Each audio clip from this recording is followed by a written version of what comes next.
አርስተ ዜና ሰላም እንድሕነት ህዝቢ ክረጋገጽ አበ ምግባር ኩሎም ፓርቲታት ፖለቲካ ብጽሕተም ክዋጹ ይግባ ክብሉ አመራርሓ ተናሓናሓቲ ፓርቲታት ገሊጾም።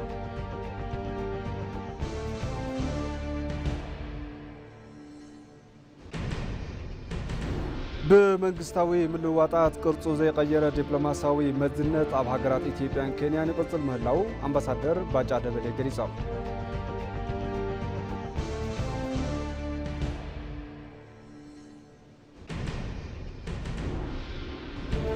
ካብ ዜና ወፃኢ ሰሜን ኮርያ ብዙሕ ቁፅሪ ዘለዎ ናይ ሓፂር ርሕቀት ባሊስቲክ ሚሳይላት ኣወንጪፋ ተባሂሉ።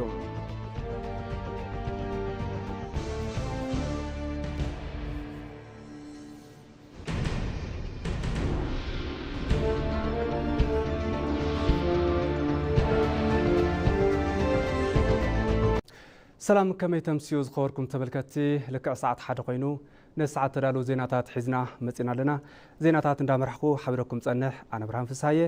ናብ ሓፀርቲ ዜናታት ቅድሚ ምምርሐይ ሓፃር መልእኽቲ ተኻቲልና ንመለስ።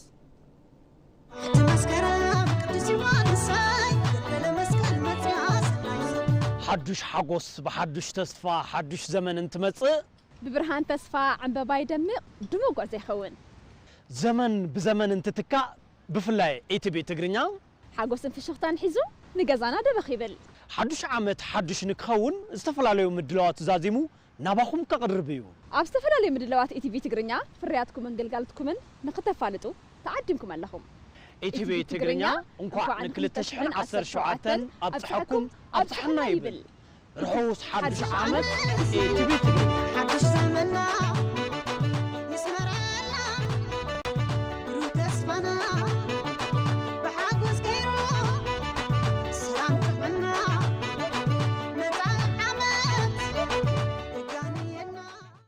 ናብ ፈላማይ ዜና ክሓልፍ ኢትዮ ቴሌኮምን ኣገልግሎት ኢሚግሬሽንን ዜግነትን ኣብ ዝተፈላለዩ ጉዳያት ብሓባር ንምስራሕ ተስማዕሚዖም። ዋና ፈጻሚት ስራሕ ኢትዮ ቴሌኮም ፍሬወት ታምሮን ዋና ዳይሬክተር ኣገልግሎት ኢሚግሬሽንን ዜግነትን ሰላማዊ ዳዊትን ትካላተን ብሓባር ምስራሕ ኣብ ዝከኣለሉ ጉዳያት ተዛትየን። ኣገልግሎት ኢሚግሬሽንን ዜግነትን ኣገልግሎታት ኣብ ምዝማን ካብ ምንክኻኢድ ነፃ ኣገልግሎት ኣብ ምሃብ ስርዓታት ውሽጣዊ ኣሰራርሓ ኣብ ምዝማንን ስርዓት ኣሰራርሓ ቅልጡፍ ኣገልግሎት ዓማዊል ኣብ ምዝርጋሕን ምስ ኢትዮ ቴሌኮም ብሓባር ንምስራሕ ኣብ ስምምዕነት ከም ዝተበፅሐ ወይዘሮ ሰላማዊት ዳዊት ተዛሪበን።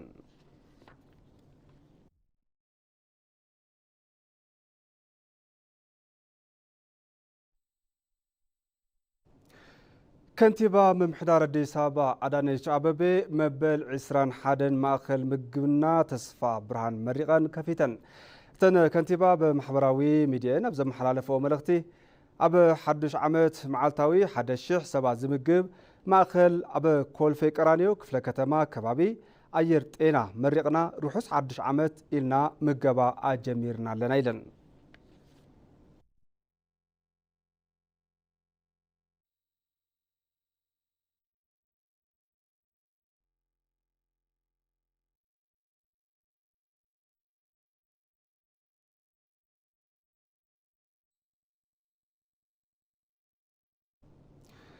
ኣብ ከይዲ ህንፀት ዓብዪ ግድብ ህዳሴ ኢትዮጵያ ኣብ ሲቪል ይኹን ሃይድሮ ሜካኒካል ስራሕቲ ዝዓዘዘ ብቕዓት ዘኻዕበቱ ሰብ ሞያ ከፍሪ ከም ዝኸኣለ ተገሊጹ። ምክትል መካየዲ ስራሕ ፕሮጀክት ህንፀት እቲ ግድብ ኢንጂነር ኤፍሬም ወልደ ኪዳን እቲ ፕሮጀክት ንክዕወት ካብ ዲዛይን ጀሚሩ ክሳብ ህንፀቱ ግደ ኢትዮጵያውያን ዕዙዝ ከም ዝኾነ መዘኻኺሮም። ህንፀት እቲ ፕሮጀክት እንትጅምር ኣብ ሓደ እዋን ክሳብ 15,000 ዜጋታት ኣብ ከይዲ ህንፀት ብዝተፈላለዩ ዓውድታት ሞያ እናተሳተፉ ዝነበሩ ሰብ ሞያ ቀትርን ለይትን ብትግሃት ብምስራሕ ዘለኣለማዊ ኣሰሮም ብምንባር ዘኹርዕ ተግባር ከም ዝፈጸሙ እዮም ገሊጾም። ኣብ ነዊሕ ዓመት ልምዲ እቲ ህንፀት ብመዓልታዊ ሰራሕተኝነት ዝጀመሩ ብዙሓት መናእሰይ ኣብዚ ሕዚ እዋን ካብ ፎርማን ክሳብ ሱፐርቫይዘርነት ከም ዝበፅሑ እውን ኣብሪሆም እዮም። በዚ ድማ ብሲቪል ይኹን ኣብ ሃይድሮ ሜካኒካል ስራሕቲ ዕዙዝ ብቕዓት ዘኻዕወቱ ብዙሓት ሰብ ሞያ ከፍሪ ከም ዝኸኣለ ምግላጾም ግልጋሎት ዜና ኢትዮጵያ ጸብጺቡ።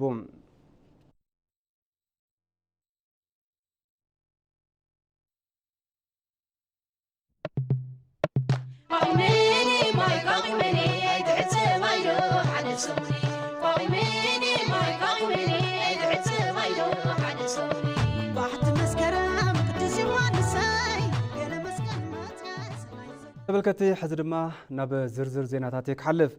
أب 2017 عام تمرت سلام اندحنة حزبي كرقاقت أب مقبار كلهم بارتيات بوليتيكا بصحتهم كواتو يقبا كبلو أمرارحة تنحنحتي بارتيات قليصهم منقستي بوغنو سلام زيقاتات نمرقاقات مزخون حيلي بوليتيكا نمسراح قرب مقانو يفليت زولو نصبصاب أسمار برهانو مولو برهان قرماي ኣብ ኢትዮጵያ ኣብ ዝሓለፉ ዓመታት ዜጋታት ብምኽንያት ኩናትን ብጎንፅን ብስእነ ሰላም ብርክት ዝበሉ መስዋዕትታት እናኸፈሉ ጸኒሖም እዮም መንግስቲ እውን እቲ ነበረ ጸገም ንኸይቕጽል ምስ ዕጡቃት ሓይልታት ኮነ ዝተፈለየ ሓሳብ ምስ ዘለዎም ኣካላት ዘተ ንምግባር ድሉው ምዃኑ ብተደጋጋሚ እናፍለጠ ጸኒሑ እዩ ሕዚ ሒዝናዮ ኣብ ዘለና 2017 ዓመተ ምህረት ሰላም ዝዓሰላ ኢትዮጵያ ንምፍጣር እናሰርሐ ምዃኑ ድማ ዶክተር ተስፋይ በልጅጌ ገሊጾም እዮም መንግስት ሁሌም ጽኑ አቋም በየቦታው እየገለጸ ያለው መንግስቲ ኩል ጊዜ ጽኑዕ መትከሉ በቦታው እናገለጸ ዘሎ ሰላም አድላይ ስለዝኾነ ዝተፈለየ ሓሳብ ዘለዎ ብምኽንያት እቲ ዝተፈለየ ሓሳብ ናብ ዱር ዝኣቱ ኣካላት እተሃልዮም ናብ መድረኽ ንኽመጹን ምዝታይ እውን ከም ዘድሊ እናገለጸ ጸኒሑ እዩ ሕዚ እቲ መድረኽ ክፉት እዩ ልዕልነት ሕጊ ክኽበር ብምግባር ሕገ መንግስታዊ ዝኾነ ስርዓት ብምፍጣር 2017 ዓመተ ምህረት ሰላማዊ ንክኾን ብዝግባእ ንምስራሕ ትልሚ ተታሒዙ እናተሰርሐ እዩ ዘሎ እዚ ትልሚ ጥራይ እንተይኮነ ዝተጀመሩ ስራሕቲ እውን ኣለዉ ኮሚሽን ሃገራዊ ዘተ እውን ኣብ ወሳኒ ምዕራፍ ስለ ዘሎ ዝለዓለ ለውጢ ከም ዘምጽእ ተስፋ ኣለኒ ሰላም ሃገር ተሳትፎ ዜጋታት ዝሓትት ብምዃኑ ንሰላም ሃገር ተነሓንሕቲ ፓርቲታት ፖለቲካ ብፍላይ ከዓ ሕዝና ምሕረት ዘሎ ፓርቲ ፖለቲካ ብቅርብነት ክሰርሕ ከም ዝግባእ ዋና ጸሓፊ ሓባራዊ ቤት ምክሪ ፓርቲታት ፖለቲካ ዝኾና ወይዘሮ ደስታ ጥላሁን አፍሊጠን እየን ሁሉም የፖለቲካ ኃይሎች ለሀገር ሰላም ለደህንነት ሁሉም ኃይልታት ፖለቲካ ንሰላም ሃገር ንድሕንነት ንዕቤት ብሓባር ክሰርሑ ይግባእ ንሕና እውን ብጽሒድና ወሲና ብውልቀ ኾነ ብጉጅለ ክንሰርሕ ይግባእ ብፍላይ ከዓ ሕዝና ምሕረት ዘሎ ኣካል ብዝበለጸ ድሕንነት ህዝቢ ኣብ ምርጋጽ ክሰርሕ ይግባእ ፓርቲ ኢዜማ እውን ንሰላም ሃገር ክበሃል ኣፈላላይ ሓሳብ ብሰላማዊ መንገዲ ምፍታሕ ቅድሚት ሂቡ ከም ዝሰርሕ ምክትል ሓላፊት ፓርቲ ዝኾኑ ኢንጂነር ዮሐንስ መኮነን ገሊጾም እዮም በምንም መንገድ ፓርቲያችን ኢዜማ አባላትና ደጋፊዎቹ ፍላጎታችንን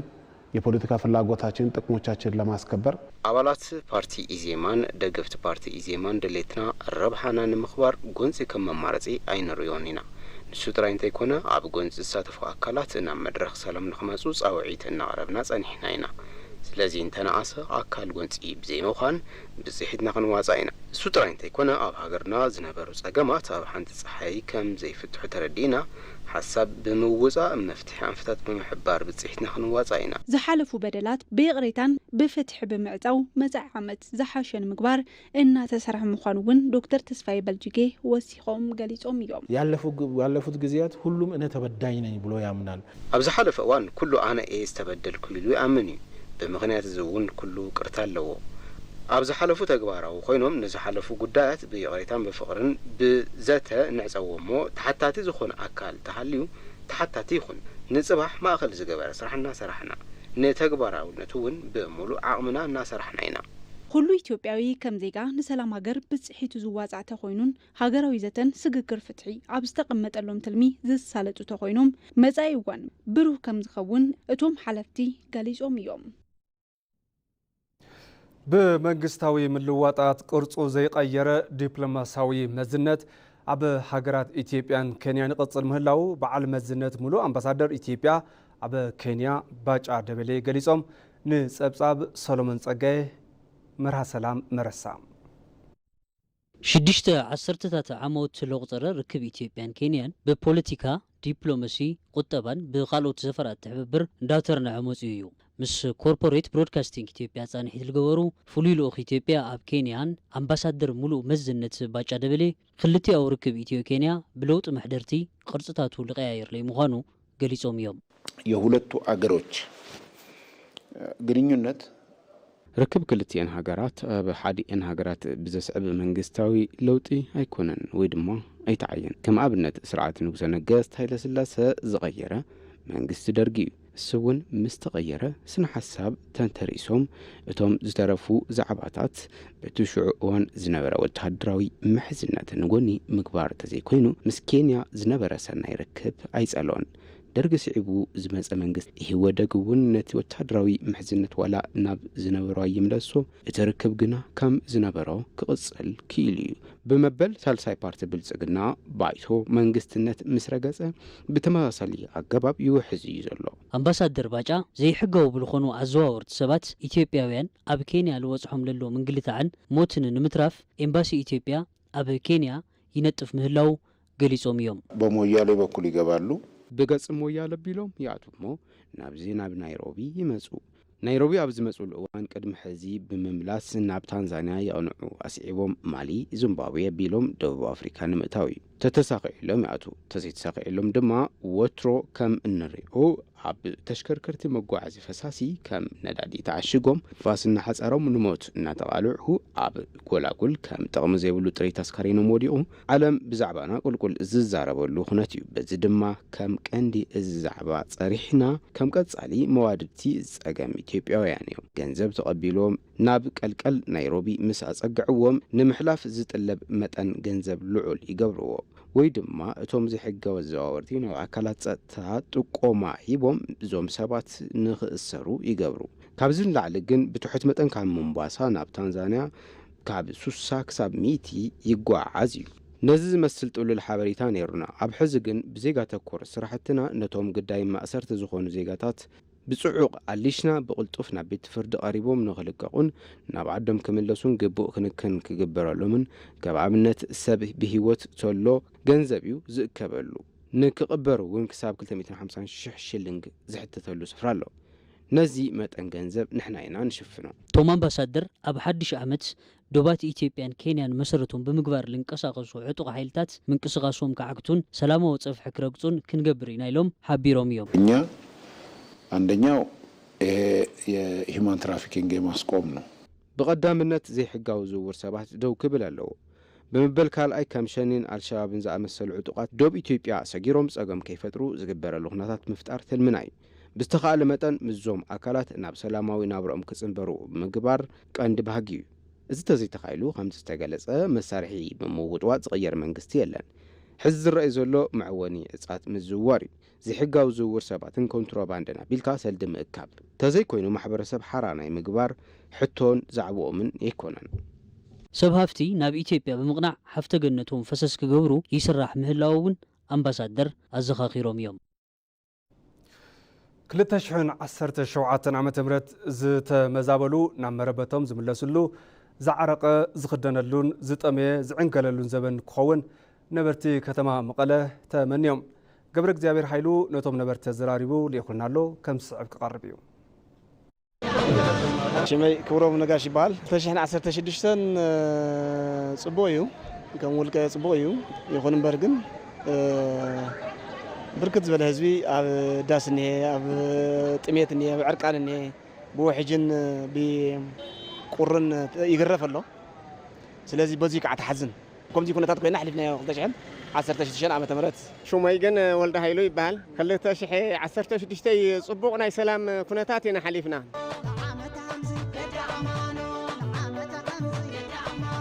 2017 ካብቲ ናይ 2016 ብዝሐሸ መንገዲ ናብ ዝሐሸ በቦቱን ህዝብና ሰላም ኮይኑ ዝነብረሉ ህዝብና ሰላም ኮይኑ ሃሪሱ ቀሲኑ ዝነብረሉ ግዜ ይግበረልና ይዝብል ህዝብና ልቃጻላይ ዓመት ሰላም ኮይኑ ዝነበረ ሽግር ሓሊፉ ላፍትናይ ልምዓት ስራሕትን ላፍትናይ ሰላም ስራሕትን መንእሰይ እውን ናብ ገዝኡ ተመሊሱ ልምዐሉ ንሕና እውን ዓበይቲ ምስቶም መናእሰይ ኮይና እግሮም ብዙ መንገዲ እዚ ይኹዱላና ክነተባብዕን ክንሕብርን ይግበረልና ሰናይ ትምኒትና ዝቅጽል ዓመት ግን ናይ ሰላምን ናይ ደኸዋን ክገብረልና ይልምና ቀጣለ ሓድሽ ዓመት ሰላም ረህዋ በቃ ነገራት ተቀልቢሶም ጽቡቅ ኮይኖም ተራዳዲኦም በቃ ናይቱ መሪሕነት ጉዳይ ተስተኻኺሉ ናብ ሰላሙ ተመሊሱ ጽቡቅ ዘመን ክገብረልና ይምና ጠቅላላ ናይ ኢትዮጵያ ህዝብን ክዓጽሐካ እና ለመላእ ቤተሰብ ክዓጽሐኩ ኣነ እንኳ ዓብጽሐኩም ዝሎ ንመላእ ህዝቢ ትግራይ ብፍላይ ነቲ ተፈናቂሉ ኣብ አይዲፒ ኣብ መጣልያ ኣብ ሱዳን ኣብ ደገ ከርተት ዘሎ ህዝቢ ብጣዕሚ እንኳ ዓብጽሐካ መጻእ ዘበን ከዓ ዝኹሉ ጸገማት ሓሊፉ ዝሐሸ ዘበን ክኾነልካ ኢለ ይምነ ካብኡ ንቤተሰበይ ንስድራይ ደቀይ ወለደይ ሰላም ክኾነሎም ይምነ ንኹለኹም ኮለና ዓኻትኩም ሰላም ክኸውን ይምነ ማለት እዩ ሽሞይ ሃንሰ ማረ ይባል كلتا شعر شوعتي دا سلام لخون سب قاسينو سب تفرح خنقاساقس سلام لخون نابرا تفناقلا بوتو خملس سلام لخون نابرا خنبر يمنا قصال عمت ملو سلام ያው ከብዚ ስጋት ማዝን ወጾ ማዝናቶ ገለን ንፈርሑልና ሙሉ ሰላም ኮይኑ ሰሪሕና ክናት ክንወጽ ይምነ ናይ ሰላም ናይ ጥዕና ይግበረልና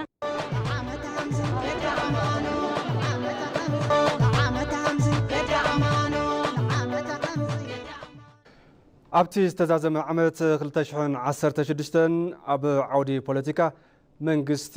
ምንተ ዘላቒ ረብሓ ህዝብን ዓድን ንዝተዓጠቑ ኣካላት ናብ ሰላማዊ ከይዲ ልዝብ ንክቐርቡን ሰላማዊ ፖለቲካዊ ቃልሲ ክመርጹን ዝዓደመሉን ጻውዒት ዘቕረበሉን እዩ ነይሩ። ካብዚ ብተወሳኺ ሰነድ ስግግር ፍትሒ ዝተዳለወሉ ዓመት ኮይኑ ቦትኡ ን2017 ነረኪብሎ በሪሁ ብርሃነ ዝርዝር ኣለዎ። 2016 ዓመተ ምህረት በብርክ ሃገር ዝተፈላለዩ ፖለቲካዊ ቁጠባውን ማሕበራውን ጉዳያት ኣተኣናጊዱ ተዛዚሙሉ ቦትኡውን ንሓድሽ 2017 ዓመተ ምህረት ኣረኪቡሉ ፕሬዝዳንት ሳህለወርቅ ዘውዴ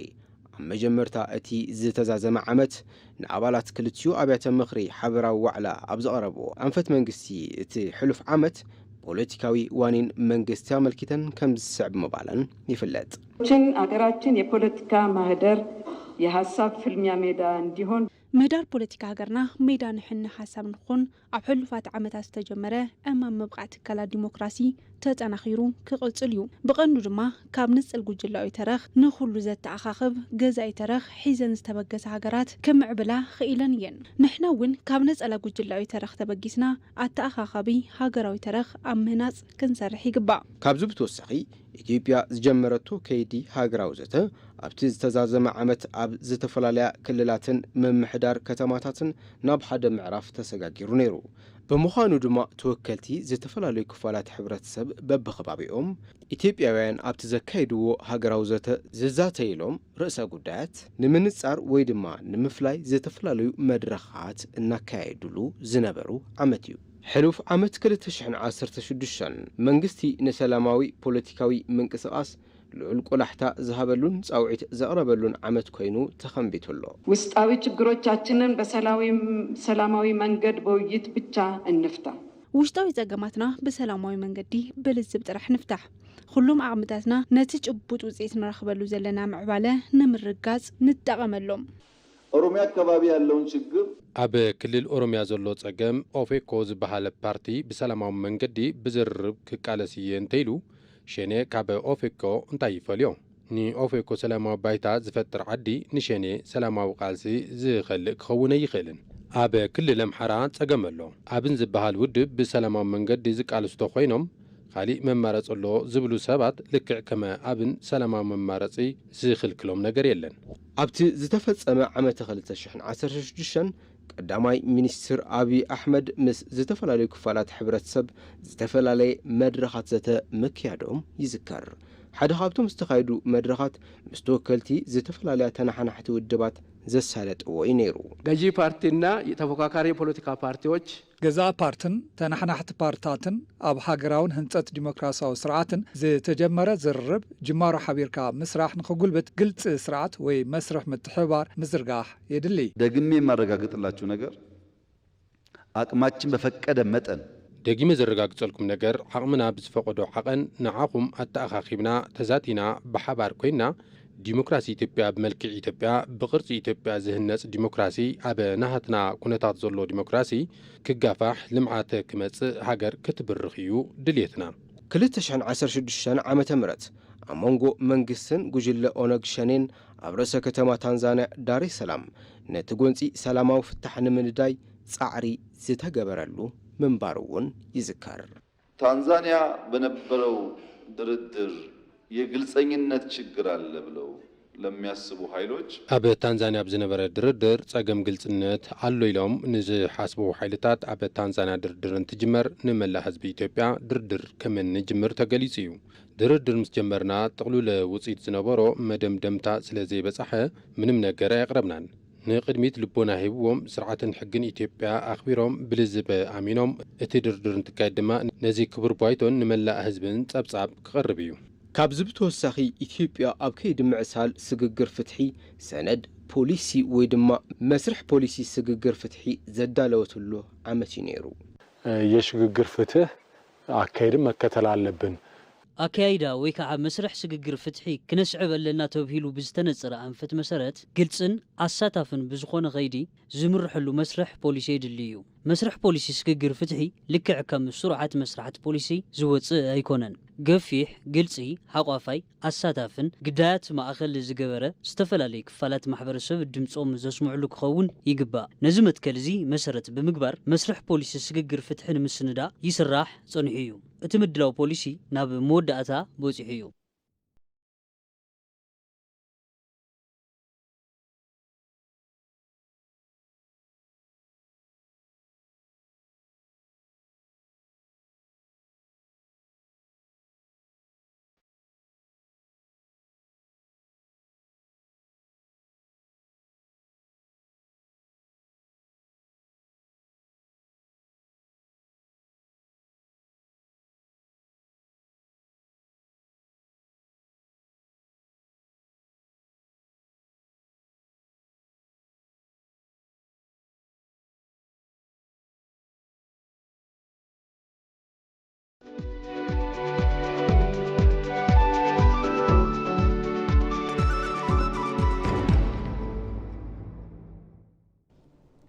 معد زينا بمكتال تركبو خبركم تملكتي حزرما ناب زينا عداقا يخسقر من قد أير إثيوبيا كاب حموشة تقمتي كل تشعن 17 عام تمرد جميرو ناب بور السودان علتاوي بررا كايد مخان تفاليتم اتي بررا إثيوبيا أب حقرات أفريقيا زلوا كبابيوي بررا قلترو كمزة سفحي تقالي الظلم بتوساخي نقدن توريزمن أب مقلباتن معبالة إيكونومي تزوبا أب متنخارن لعلقدا كمزة لوو كابت مقد أير رغبنا حبريتا يردم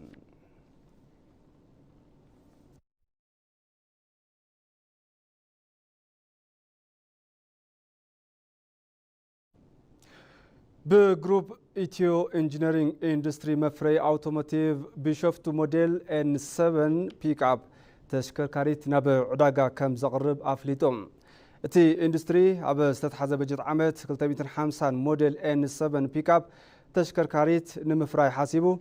ناسرحة كم زخونة تقليزو لهم كامون قوزي تلمي أب قدامي زور 39 N7 بيك أب قطعتمو نعاماوي المقراب اتاوت فريات كم زأتوه كابتي جروب زترخب حبريتا يملاقت اتا 11 موديل N7 بيك أب تشكركاريت نايزي اوان ناي مودا تفرياتن زبناوي تكنولوجين زمالت كم زخونة تقليزو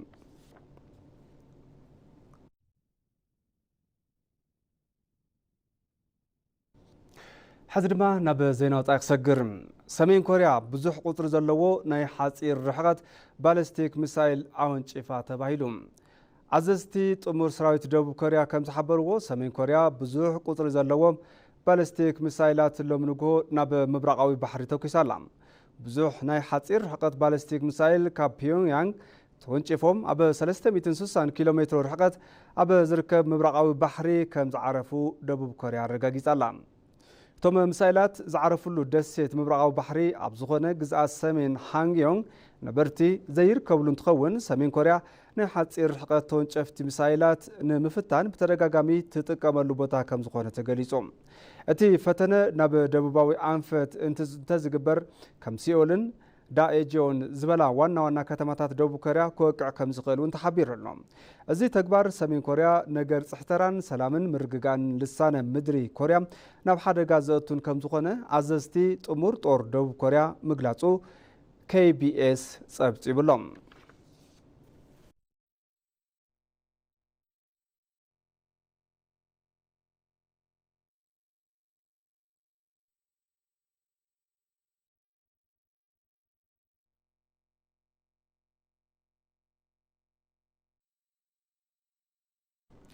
أب موداتا مع زينا قدمي مززامنا قند زينا تاتزعلت كزخخركم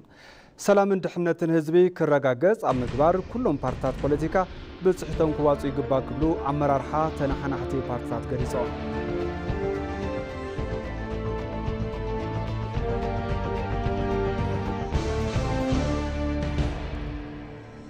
بمنግስታዊ ምልዋጣት ቅርጹ ዘይቀየረ ዲፕሎማሲያዊ መዝነት ኣብ ሃገራት ኢትዮጵያን ኬንያን ይቀጽል ምህላው አምባሳደር ባጫ ደበሌ ገሊጾም